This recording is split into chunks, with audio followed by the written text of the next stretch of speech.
તો ગાઈઝ અમે મંદિરમાં દર્શન કરવા માટે આવ્યા. આખું મંદિર એટલું શાંત છે. તેની વચ્ચે અમને ચાલતા ચાલતા શું મળ્યું, પગ પડી જતો તેની પર.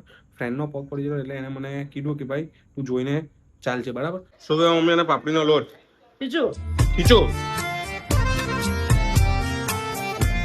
Hey guys, good morning. સુબહ હો ગઈ મામુ. તો આપણે આવી ગયા છે આપણી દુકાને, અને દુકાન આવ્યા એટલે બધું સેટઅપ ટોટલી રેડી હતું. અને ખુશીની વાત એ કે આવતાની સાથે જ પહેલો એક ઝોમેટોનો ઓર્ડર પડી ગયો છે. 1 ખાઉસા અને 3 આલુ પૂરી. બસ તો આજથી શરૂઆત કરીએ અને ભગવાનનું નામ લઈએ કે ભાઈ મસ્ત ગરાકી રહી અને એક દુકાનમાંથી બીજી 10 દુકાન થાય અને તમારા આશીર્વાદ હંમેશા અમારી સાથે રહી.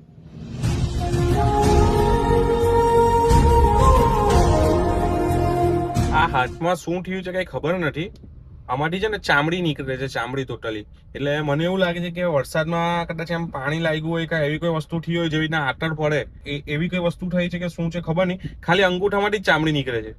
તો આ વસ્તુ કેમ થાય છે અને શા માટે થાય છે એ વસ્તુ મને ખાલી તમને જો કદાચ ખ્યાલ હોય તો કોમેન્ટ કરીને જણાવજો. તો આ માહિતી, તમારી એકલાની માહિતી હું બીજા વિડીયોમાં લોકો સુધી પહોંચાડી શકું. બીજું કોઈ ઇન્ટેન્શન નથી. બસ હવે આ તો કેવું છે, નોર્મલ વસ્તુ છે. જાતે જાતે સારું બી થઈ જાય છે. બાજુ કોઈ ક્રીમની કેવી કોઈ જરૂર નથી. તો હવે આપણે લેવાનું છે ચાટ મસાલો અને લાલ મરચું. તો પહેલા એ લઈ લઈએ, કારણ કે વરસાદ પડે એવું વાતાવરણ છે તો કંઈ નક્કી નહીં. પછી નીકળાય સાંજે અવાય નહીં અવાય, એટલા માટે પહેલા એ લઈ લઈએ આપણે. અમારા બીમાર વાવાઝોડું અમારી સમક્ષ આવી રહ્યું છે. બિચારું અમારું વાવાઝોડું બીમાર થઈ ગયું છે. શું થયું? તાવ આવે છે. હવે આમાં થયું કેવું કે અમારા ઘરના એક સૌથી નાના માણસ એટલે કે આપણો ભાઈ, એ લોનાવાલા ફરીને આવ્યો ત્યારથી ખાલી ઘરે ઊંઘે જ છે. અને તે હવે ખબર નહીં કયો રોગ લાવ્યો ઘરમાં, તો એની બેનને રોગ લાગ્યો એટલે આ બેનને તાવ ભરાઈ ગયો. આજે એ ભાઈ બી હજુ આજે ઘરે જ છે, એને બી તાવ આવે છે અને આ બેનને બી તાવ આવે છે. અને હવે થોડાક સમયમાં મને એવું લાગે છે કે ભાઈ મારા ગળામાં દુખે છે એટલે મને બી તાવ આવશે.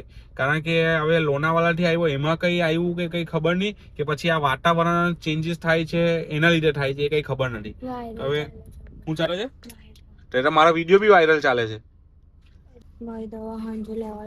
ચાલો હવે જે થશે એ જોવાઈ જશે. બાકી હમણાં પહેલા હવે ઘરે જઈએ, કારણ કે જમવાનું બાકી છે. તો જમી લઈએ. આજે આપણું ફેવરિટ વસ્તુ બનાવ્યું છે. શું છે ઘરે ગઈને બતાવું. ચાલો, આપણા ફેવરિટ પુલાવ કઢી અને બટાકાની ચિપ્સ. તો ફાઇનલી ગાઈઝ જમી લીધું છે.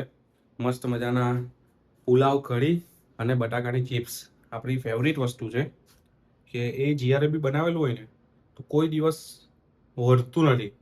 બપોરે બી એ જ ચલવી લેવું ને બપોરે બી વધ્યું હોય તો રાતે બી એ જ ચલવી લેવું, કારણ કે આપણી ફેવરિટ વસ્તુ એ છે.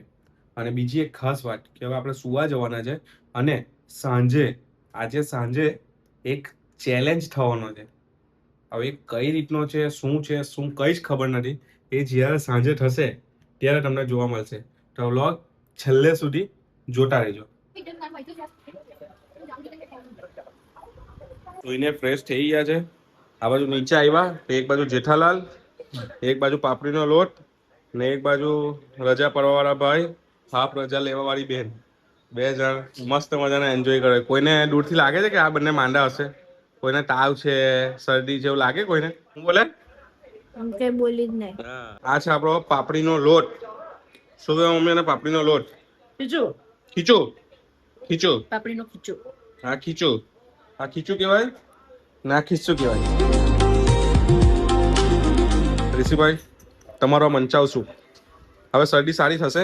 રાતના ખાવસા ખાવા પડે. શું પછી કાચા ખાવસા? ઓય તું શું લાવ્યો? બતાવ પેલા મને બતાવતા. શું છે એનું નામ બોલ. નામ બોલ. તે ખાધું તો બી તને નામ નહીં ખબર. બોલ શું છે નામ? હે? હું નહીં ખબર. ખાય તેટલું ભાન નહીં તને. આ બીજું આવી ગયું છે હાંડવો. થોડોક આપી દે, બીજું તો હું થોડોક જ જોઈએ. મારે કે બહુ વધારે નહીં ખાવું, એટલે આટલું હોય તો ચાલે. મારી મમ્મી છે ને જીવતી છે ને ત્યાં લગીને મને ગરમ ખવડાવે. હે ને, એને મને એવું કીધું છે. હે ને એકમાં જ આટલું બધું? વાહ. Supa soup manchow soup. હવે કાલે આ ડબ્બામાં લસણ દેખા હે, લીલું મરચુંની પેસ્ટ દેખાશે, બધી વસ્તુ દેખાશે આની અંદર. બહારથી ખવડાવવાનું એટલે ભૂખ લોકો ઘરની ખવડાવવાનું. ફાઇનલી ઘણા વર્ષો પછી અમારા ભાઈ અમારી સાથે આવી રહ્યા છે, એ બી સ્પેશિયલી આઈટી રિટર્ન ભરવા માટે. બાકી એ ભાઈ પાસે ટાઈમ જ નથી, કારણ કે હવે તો પાછી એની સિઝન ચાલે, હવે 4 મહિના ભાઈ ઉપવાસ પર છે, એટલે બાકી ખાવાના નામે ભેગા થતા હતા, હવે એ બી ભેગું નહીં થવાય. અને આ ભાઈને પહેલા તો એક કોંગ્રેચ્યુલેશન છે, તમે બી કોંગ્રેચ્યુલેશન કહેવાનું ભૂલતા નહીં. ભાઈ ગોઠવાઈ ગયા છે, એટલે હવે થોડુંક લિમિટેશન આવી જાય ભાઈ, રાતે આટલા વાગે ઘરે આવી જવાનું, આટલા વાગે આમ કરી નાખવાનું, ચાલો ફરવા જવાના, આ બધી લિમિટેશન આપણને જે આવતી હતી એ બધી આ ભાઈને બી આવી જવાની. તો ઘણા વર્ષો પછી અમે અમારા મહાદેવ દાદાના મંદિરે આવ્યા છે, એટલે ગુરુ રાજ રાજેશ્વરના દર્શન કરવા માટે, કારણ કે ભગવાને ઘણી બધી વસ્તુ અમને આપી દીધી હાથમાં, એટલે હવે કોઈ કદર છે નહીં અને ટાઈમ બી રહેતો નથી, એવું એક બહાનું મળી ગયેલું છે અમને. તો એના લીધે અમારાથી અવાડું નથી. બાકી અમે 4 જણ ટોટલ, અમે 2 આજે આવ્યા છે, બીજા 2 આજે બી નથી, તો અમે 4 જણ પહેલા રોજ રેગ્યુલરલી આવતા હતા સાંજે, ને ટેવ પાડવાવાળા આ ભાઈ હતા. હવે એ ભાઈ બી નથી આવતા, નથી અમે આવતા, હવે આજે આવ્યા છે એટલે દર્શન કરી લઈએ સાંજે.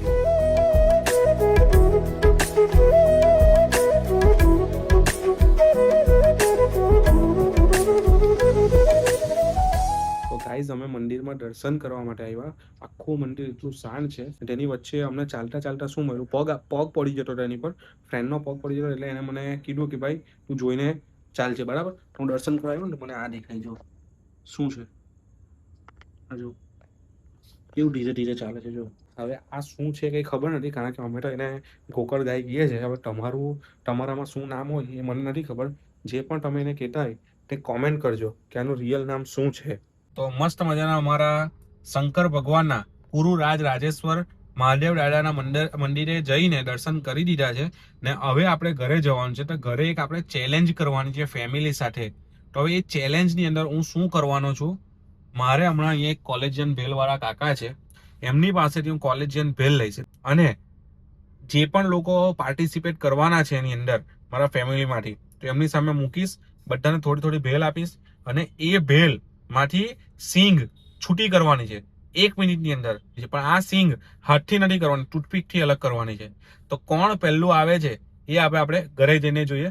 તો મારી પાછળ આ કાકા છે, એમની પાસે આપણે પહેલા ભેલ પાર્સલ કરાવી દઈએ, પછી સીધા લઈ ગયા ઘરે.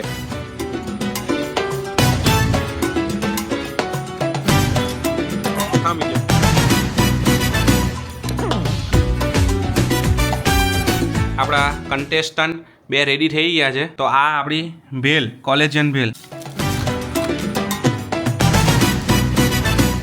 આ ડીશ તારી દટ્ટો, આ ડીશ તમારી. તો આપણી માચિસની સ્ટીક છે, તેનાથી ખાલી દાણા અલગ કરવાના, બરાબર, ને તે બી 1 મિનિટની અંદર. 3, 2, 1 સ્ટાર્ટ. ખાલી દાણા જોવા જોઈએ, નીચે બીજી કઈ વસ્તુ નહીં. ગણવાના છે પણ કાઉન્ટિંગ. કેવી નજર. અને આ એક ચેલેન્જ એવો છે ને કે જેને ચશ્મા હોય ને, ચશ્મા બી નીકળી જાય, એટલું એમ ધ્યાનથી ગણવું પડે છે. ઋષિભાઈના જલ્દી ગણાઈ જવાના. 10:54. Time out. ચાલો એક કામ કરીએ, દાણા વધારે છે ને તો 10 ને 60 લગીને કલાકે, ચાલો 6 મિનિટ કલાકે, ચાલો 10 ને 60 લગીને, પાછા પહેલેથી. ચાલો ગણવાના તે તો ગણી લેવાના. તો તેમાં શું થયું? તો તમને આટલું તો યાદ જ હોય ને, 2 મિનિટમાં ભૂલી જવાના. ચાલો જલ્દી. જો અંદર આ કાંદા પડ્યો છે, કાંદા નહીં ચાલે, આ કાંદા ને ટામેટા એવું નહીં ચાલે, બરાબર. ખાલી દાણા જ જોઈએ મને, એક્ઝેક્ટ દાણા ગણીને કહેવાનું છે. તમને શું લાગે છે કોણ જીતશે આની અંદર? મને તો લાગતું નથી કે કોઈ જીતે આની અંદર. ટાઈમ તો આપણે વધાર્યો છે, પણ આની અંદરથી છૂટું કરવું બહુ ડિફિકલ્ટ છે. આ ટાસ્ક તમે બધા ફેમિલી ઘરે ભેગા થાવ, પછી મામા ફોઈના પોયરાઓ બધા ભેગા થાય ત્યારે આ ચેલેન્જ કરજો. તો એના લીધે તમારો કેવો ટાઈમપાસ ખાસો એવો થઈ જાય.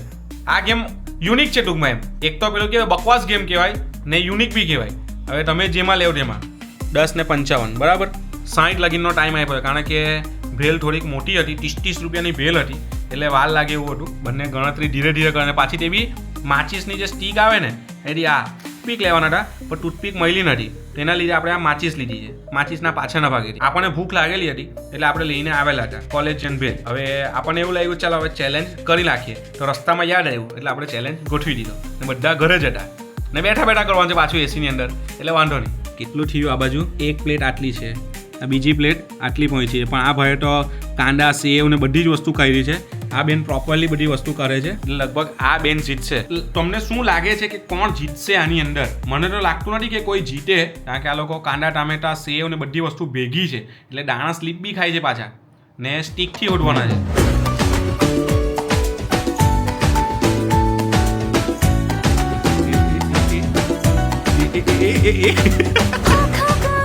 આ બેનના દાણા જો પાછા બીજી વાર વપરાય એવા છે, ને આ ભાઈનું તો બધું ભેલ, ઉપર બી ભેલ છે ને નીચે બી ભેલ જ છે. ડોકી કેટલી નીચે લાગીને આવી ગઈ. પબ્લિક કેવું હોય કે એમ ગેમ રમતા હોય ને આની અંદર, તો રમતા રમતા રમતા રમતા ધીરે ધીરે આટલો નજીક ફોન આવી જાય, આટલો એકદમ નજીક આવી જાય. તેવી આ લોકો ડીશ નીચે છે, એમ ડીશ આવી જ ના છે, તો ધીરે ધીરે જોતા જોતા જોતા જોતા એમ કરીને નીચે આવી ગયા. આંખ આની અંદર ચોખ્ખી થાય, પેલા ફોનની અંદર રહે ને આંખ ચોખ્ખી નહીં થાય. આ લોકોને દાણા બી ખાવા એટલે પ્રોટીન બી મળી રહે, આંખ ચોખ્ખી પણ થશે. એટલે આ એક ટોટલી ઓર્ગેનિક ગેમ છે, આખી ઓર્ગેનિક ગેમ. આ ભાઈને તો વાળ બી અંદર કદાચ પડે એવું લાગે છે. 10:59 tick tick 1 tick tick 2 tick tick 3 11 stop. તમારી ગેમ સ્ટોપ કરી દેજો. મેં આ ભાઈએ છૂટા કર્યા છે આટલા દાણા, ને આટલી હજુ ભેલ બાકી છે. આ બેને આટલા દાણા છૂટા કર્યા છે, ને આ સલાડ બાકી છે. તમારા કેટલા કાઉન્ટ થયા છે એ મને જણાવો પહેલા. 124. તમારા 116. ફાઇનલી આટલા જ હતા કે હજુ છે? 135 દાણા હતા નોર્મલી. કદાચ છૂટા થઈ ગયા હોય ને એ વસ્તુ હોય તો અલગ છે. ફાઇનલી આપણને ખબર પડી ગઈ કે ભાઈ એક કોલેજન ભેલ જે 30 રૂપિયાની મળે છે, તેની અંદર 135 થી લઈ 140 સુધીના દાણા આવી શકે, સિંગ જે આવે છે. તમે બી ખાવા જાઓ ને તમારા જે ટ્રેનર છે, જીમ ટ્રેનર, એ કે ભાઈ આટલું પ્રોટીન લેવાનું છે, તો તેના માટે આ કામની વસ્તુ. તો આપણા તરફથી આપણે જે વસ્તુ આપવાના હતા વિનરને, તો વિનરને એવું જ હતું કે જે પણ જીતે આ બંને ભેલ એને ખાવાની, એટલે બીજું એક ચેલેન્જ થઈ જાય. તો શું તમે આ વસ્તુ ખાઈ શકો એમ છો? તો આ ભાઈ તો બાજી હારી ગયા છે ટૂંકમાં. એ લોકો વિનિંગ થયા છે, તે છતાં બી એ લોકોએ ભેલ ખાવી નથી. અને જે હારી ગયા છે એ તો એવા થઈ ગયા કે પાછા ભેગા કરી દીધા. પાછા જો આ બધી વસ્તુ ભેગી કરી દીધી.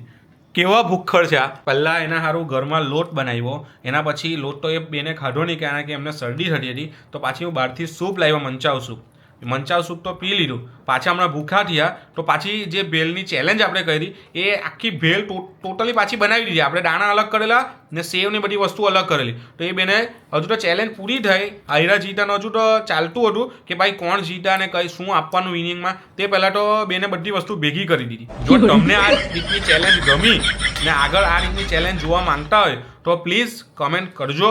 આની અંદર વિનિંગ તો કોઈ છે નહીં ને કોઈ હાર્યું બી નથી. આ એક ખાલી એન્ટરટેનમેન્ટ પર્પઝથી આપણે આ બ્લોગમાં એક ચેલેન્જ લીધી હતી. તો તમે બી આ ચેલેન્જ કરજો. જે મજા પડે, જે બી ટ્વિસ્ટ આવે આની અંદર, તે બધી વસ્તુ કોમેન્ટમાં જણાવજો. મળીએ હવે નેક્સ્ટ વ્લોગમાં. ત્યાં સુધી આ વ્લોગને લાઈક કરજો, શેર કરજો અને સબસ્ક્રાઈબ કરવાનું ભૂલતા નહીં. ત્યાં સુધી બાય.